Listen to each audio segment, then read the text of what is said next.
নমস্কার বন্ধুরা, অনিফার্স world YouTube চ্যানেলে আপনাদেরকে স্বাগত। আজ থেকেই এসআইআর এর ফাইনাল লিস্ট দেখা শুরু হয়ে গেছে। বিভিন্ন বিএলওদের কাছে অলরেডি ফাইনাল ভোটার লিস্ট হাতে পৌঁছে গেছে। তো খুব সহজে আপনারা 2 মিনিটেই এসআইআর এর ফাইনাল লিস্ট দেখে নিতে পারবেন বা ডাউনলোড করে নিতে পারবেন। মোবাইলের মাধ্যমেই করতে পারবেন পুরো কাজটা।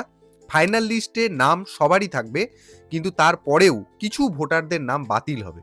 যেমন লিস্টে কারোর নামের পাশে যদি ডিলিটেড লেখা থাকে, তাহলে বুঝে নিতে হবে সেটা একদম বাতিল। কারোর নামের পাশে যদি আন্ডার অ্যাডজুডিকেশন কথাটি লেখা থাকে, মানে তথ্য তার এখনো যাচাই পর্যায়ে রয়েছে, এটা বুঝতে হবে। আর কারোর নামের পাশে যদি কিছুই না লেখা থাকে, মানে আপনার কোনো প্রবলেম নেই, একদম ফ্রেশ ভোটার। তো আপনি দেখে নিন কিভাবে নিজের তথ্য বের করবেন এবং সাথে সাথে এসআইআর ফাইনাল ভোটার লিস্ট সেটা আপনি কিভাবে ডাউনলোড করবেন। দেখুন, এখানে আমি যে ওয়েবসাইটটিতে রয়েছি, এই ওয়েবসাইটে আপনাকে আসতে হবে।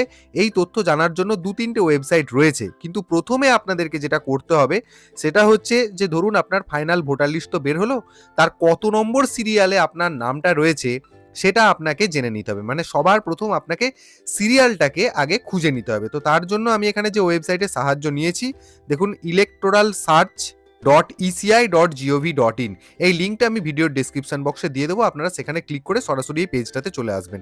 এখানে আসার পর এখানে 3 ধরনের পদ্ধতি আছে। এই পদ্ধতিতে আপনি নিজের ডিটেলসটাকে বের করতে পারবেন। দেখুন, প্রথমে আপনার ভোটার কার্ড বা এপিক কার্ডের নম্বর দিয়ে আপনি সার্চ করে দেখতে পারেন।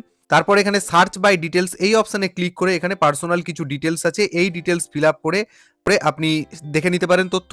আর এখানে ডান পাশে সার্চ বাই মোবাইল নম্বর, এখানে আপনার ভোটার কার্ডের সাথে সংযুক্ত যে মোবাইল নাম্বারটি রয়েছে সেই মোবাইল নাম্বারটা এবং তার সাথে এখানে যে ক্যাপচা কোডটা দেওয়া হয়েছে সেটা এখানে বসিয়ে সেন্ড ওটিপি বাটনে ক্লিক করে লগ ইন করলেই আপনি আপনার নিজের তথ্য দেখে নিতে পারবেন।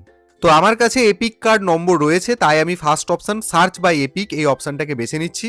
তো প্রথমে এখানে আপনাকে ল্যাঙ্গুয়েজ সিলেক্ট করে নিতে হবে। সিলেক্ট ল্যাঙ্গুয়েজ বাটনে ক্লিক করুন। আপনি যে ভাষায় স্বাচ্ছন্দ্য বোধ করেন সেটা আপনি এখান থেকে সিলেক্ট করে নিন। আপনি এখান থেকে বেঙ্গলি করে নিতে পারেন, আমি করে নিচ্ছি।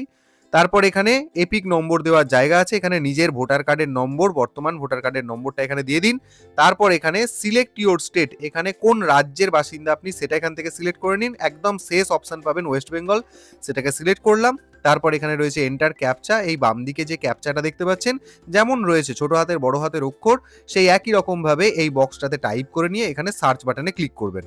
তো দেখুন সঙ্গে সঙ্গে আমার ডিটেলসটা কিন্তু এখানে দেখিয়ে দিল, আমার এপিক কার্ডের নম্বর, আমার নিজের নাম, বয়স, রিলেটিভের নেম, স্টেট, তারপরে ডিস্ট্রিক্ট, অ্যাসেম্বলি কনস্টিটিউয়েন্সি। এই জায়গাটা কিন্তু ভালো করে দেখে রাখবেন, একটু পরে কাজে লাগবে ওই ফাইনাল ভোটার লিস্ট ডাউনলোড করার ক্ষেত্রে। মানে আপনার বিধানসভার নাম এবং নম্বর এটা একটু মাথায় রাখবেন। তারপর আপনি কোন বুথে ভোট দেন, মানে পার্ট নাম্বার দেওয়া রয়েছে, বুথের নেম দেওয়া রয়েছে। এরপর ডান দিকে চলে আসবেন।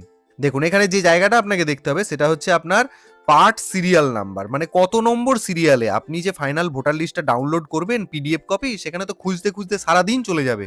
তো আপনি এখানে দেখে নিন যে কত নম্বর সিরিয়ালেতে আপনার নামটা রয়েছে। এখানে দেখুন যেমন আমার 803 এই সিরিয়াল নম্বরটা রয়েছে। তো এটা আমি একটু নোট ডাউন করে নিলাম। এখান থেকে আমি মোটামুটি বুঝতে পেরে গেলাম যে আমার ফাইনাল ভোটার লিস্টে নাম রয়েছে। তো এই সিরিয়াল দিয়ে খুব সহজেই আমরা সেই ডিটেলটাকে খুঁজে নিতে পারবো। তার আগে এবার চলুন আমরা যেটা করে নিই, সেটা হচ্ছে যে ফাইনাল ভোটার লিস্ট কিভাবে ডাউনলোড করবেন সেই প্রসেসটা দেখে নিই।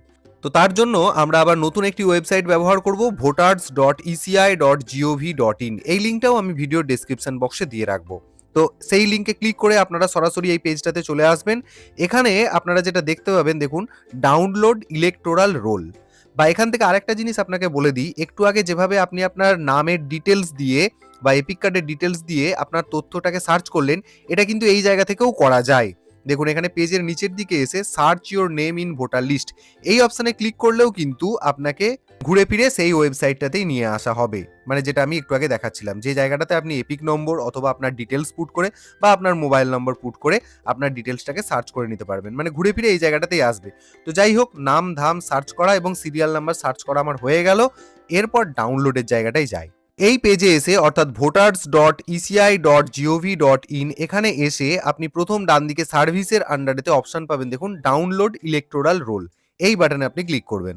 তো সঙ্গে সঙ্গেই আপনাকে দুটি অপশন দেওয়া হবে। প্রথমে এখানে স্টেট সিলেক্ট করে নিতে হবে, আপনাকে সিলেক্ট স্টেট বাটনে ক্লিক করুন এবং আপনার যে রাজ্য, মানে আমরা পশ্চিমবঙ্গের বাসিন্দা তাই একদম শেষ অপশন যেটা দেখুন ওয়েস্ট বেঙ্গল, এটাকে সিলেক্ট করে নিলাম।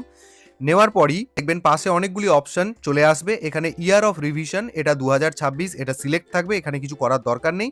এবার এখানে চলে আসুন রোল টাইপ, দেখুন এখানে ক্লিক করুন। ক্লিক করার পর এখানে দেখুন দেখাচ্ছে এসআইআর ড্রাফট রোল 2026, এটা অনেকদিন আগে বেরিয়েছিল ড্রাফট রোল, কিন্তু দেখা যাচ্ছে যেটা যে ফাইনাল ভোটার লিস্ট সেটার অপশন কিন্তু এখনো দেওয়া হয়নি।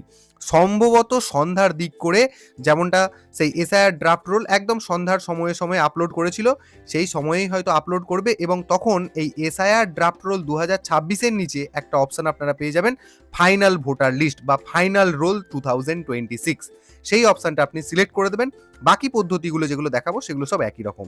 তাহলে এখানে ফাইনাল যে রোল সেটা আপনি সিলেক্ট করলেন, তারপরে এখানে ডিস্ট্রিক্ট বেছে নেবেন, এখান থেকে নিজের জেলা আপনি সিলেক্ট করে নেবেন। ধরুন আমি একটা করছি এখানে জলপাইগুড়ি, তো অ্যাসেম্বলি কনস্টিটিউয়েন্সি এই বাটনে ক্লিক করার পর দেখবেন আপনি এখানেতে প্রত্যেকটি অ্যাসেম্বলি কনস্টিটিউয়েন্সি মানে আপনার বিধানসভার নাম এবং নম্বর আপনি দেখতে পাবেন। আপনি যে বিধানসভার বাসিন্দা সেই জায়গাটাকে আপনি সিলেক্ট করে নিলেন, ধরুন আমি এখানে একটা করে নিচ্ছি। তারপর এখানে সিলেক্ট ল্যাঙ্গুয়েজ, এটা বেঙ্গলি অটোমেটিক সিলেক্ট হয়ে গেল। আপনি চাইলে ল্যাঙ্গুয়েজটাকে পরিবর্তন করতে পারেন, এখানে বেঙ্গলি এবং ইংলিশ দুটো অপশন দেওয়া আছে। মানে আপনি এখানে যে ভাষা সিলেক্ট করবেন সেই ভাষাতেই কিন্তু আপনার যে ফাইনাল যে ভোটার লিস্ট সেটা কিন্তু ডাউনলোড হবে। তো আমি এখানে ধরুন ইংলিশ সিলেক্ট করে নিলাম। এরপর এখানে আপনি নিচের দিকে চলে আসবেন। দেখুন এখানেতে আপনার বিধানসভার নম্বর অনুযায়ী যতগুলি বুথ নাম্বার রয়েছে মানে পার্ট নেম রয়েছে সেগুলো সবই আপনি এখান থেকে দেখতে পেয়ে যাবেন। এরপর আপনাকে যেটা দেখতে হবে, কারণ যেহেতু আমরা প্রথম দিকে ডিটেলস খোঁজ করেছিলাম সেই জায়গায় আমি বলেছিলাম যে আপনার বিধানসভার নম্বরটা মনে রাখুন, তাহলে আর এই লিস্টে কোথায় আছে এটা আপনার জানার দরকার পড়বে না। তো আপনাকে তার জন্য কি করতে হবে, শর্টকাট যেটা এই যে সার্চ বাটন এখানে রয়েছে, এখানে আপনার বিধানসভার নম্বরটাকে টাইপ করে দিন। দেখুন সঙ্গে সঙ্গে আপনার যে বুথ নেম সেটা কিন্তু এখানে এসে গেল। আপনি এই বুথের ফাইনাল ভোটার লিস্ট ডাউনলোড করতে চাইছেন, সেই কারণে আপনাকে এর বাম পাশে যে চেক বক্সটা রয়েছে এখানে টিক মার্ক দিয়ে দিতে হবে। দেওয়ার পর আবার পেজটার উপরের দিকে চলে আসবেন। এখানে এসে এই যে ক্যাপচা কোডটা আপনি দেখতে পাচ্ছেন সেই ক্যাপচা কোডটাকে এই নিচের বক্সে টাইপ করে নেবেন এবং এখানে ডাউনলোড সিলেক্টেড পিডিএফস এই বাটনে ক্লিক করলেই আপনার ফাইনাল ভোটার লিস্ট কিন্তু ডাউনলোড হয়ে যাবে। এরপর আপনি পিডিএফ কপি খুলে আপনি সেখান থেকে যে সিরিয়াল নম্বরে আপনার নাম ছিল সেই সিরিয়াল নম্বরটা একদম স্ক্রল করতে থাকবেন, দেখবেন আপনি সেই সিরিয়াল নম্বরে আপনি দেখতে পেয়ে যাবেন নিজের নাম। বা এইভাবে আপনি চাইলে আপনার পরিবারের বা যে কারোর এইভাবেই কিন্তু এই পথ অবলম্বন করে আপনারা কিন্তু ফাইনাল ভোটার লিস্ট যেটা সেটা ডাউনলোড করতে পারবেন এবং নিজের নাম এবং ডিটেল কোথায় কি রয়েছে সেটা দেখে নিতে পারবেন। প্রসেসটা কিন্তু এরকমই হবে, এর বাইরে কোনো কিছু হবে না। ফাইনাল ভোটার লিস্টের একটা ডেমো আপনাদেরকে দেখায়। দেখুন এখানে যে ছবিটা দেখতে পাচ্ছেন এটা জাস্ট তৈরি করা হয়েছে আপনাদেরকে বোঝানোর জন্য। এখানে যাদের ডিলিটেড লেখা আছে নামের পাশে, কেন ডিলিট হলো সেটাও বোঝানোর জন্য ABCDE এর মতো কিছু কিছু লেখা থাকবে। মানে ধরুন যে নামের পাশে ই কথাটা লেখা আছে, ইংরেজি ক্যাপিটাল লেটারে ই লেখা আছে, মানে তিনি এক্সপায়ার্ড মানে মৃত, সেই কারণে এখানে তার নামের পাশে ই লেখা থাকবে। যদি ধরুন কারোর নামের পাশে এস লেখা থাকে মানে তিনি শিফটেড মানে তিনি স্থানান্তরিত হয়েছেন। যদি কারোর নামের পাশে বড় হাতের আর লেখা থাকে মানে সেটা রিপিটেড মানে একাধিকবার এন্ট্রি হয়ে গেছে। আর যদি কারোর নামের পাশে ক্যাপিটাল লেটারে এম লেখা থাকে মানে সেটা মিসিং বা নিখোঁজ এই আকারে লেখা থাকবে। আর যদি কারোর নামের পাশে কিউ কথাটা লেখা থাকে মানে সেটা যোগ্য নয় এটা বলে বিবেচিত হবে। তো এই লেটারগুলির কিন্তু একটা অবশ্যই গুরুত্ব রয়েছে। যাদের যাদের নামের ক্ষেত্রে এগুলি লেখা থাকবে সেগুলো কিন্তু আমি যেমন বললাম সেরকম অনুযায়ী নিজেরা একটু বুঝে নেবেন। তো আশা করছি এই ভিডিওটি আপনাদের উপকারে আসবে, তাই ভিডিওটি সকলের সাথে শেয়ার করুন, কারণ অনেকেই উদগ্রীব হয়ে আছেন এই ব্যাপারটা দেখার জন্য। আর আপনাদেরকে রিকোয়েস্ট করব আপনারা যারা আমার চ্যানেলে নতুন তারা চ্যানেলটিকে সাবস্ক্রাইব করে নিতে ভুলবেন না।